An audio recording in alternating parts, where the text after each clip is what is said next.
Inilah Injil suci menurut Matius. Dimuliakanlah.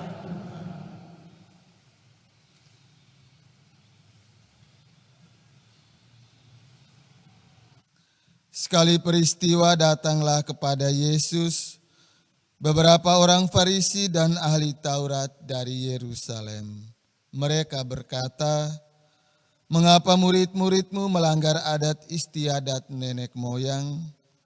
Mereka tidak membasuh tangan sebelum makan."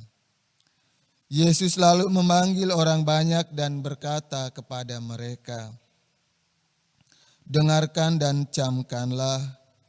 Bukan yang masuk ke dalam mulut yang menajiskan orang, melainkan yang keluar dari mulut, itulah yang menajiskan orang."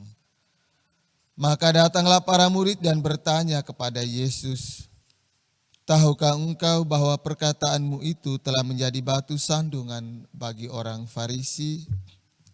Tetapi Yesus menjawab, "Setiap tanaman yang tidak ditanam oleh Bapa-Ku yang di surga akan dicabut sampai ke akar-akarnya. Biarkanlah mereka itu. Mereka itu orang buta yang menuntun orang buta.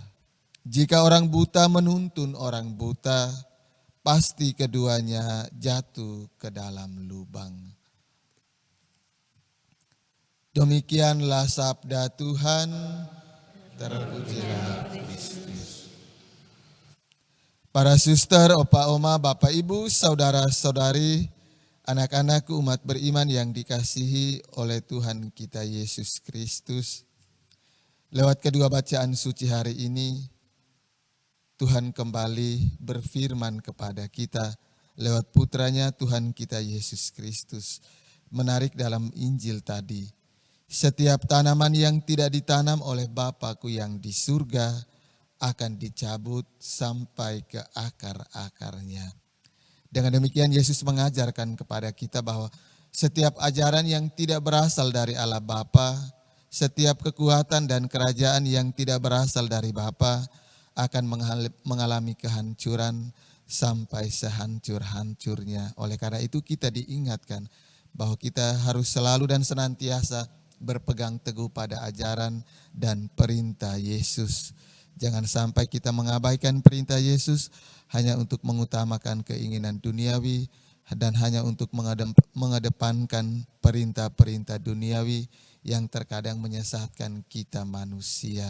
Sekali lagi Yesus mengingatkan kepada kita peraturan yang Yesus berikan kepada kita, aturan dan setiap larangan yang Yesus berikan kepada kita itu senantiasa mengutamakan keselamatan manusia dan kemudian mengutamakan hukum kasih.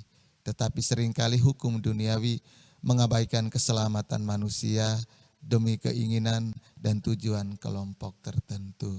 Semoga lewat kedua bacaan suci hari ini memampukan kita untuk selalu dan senantiasa berpegang teguh pada firman Tuhan, maka kita akan mengalami kehidupan dan senantiasa menghasilkan buah di setiap musim.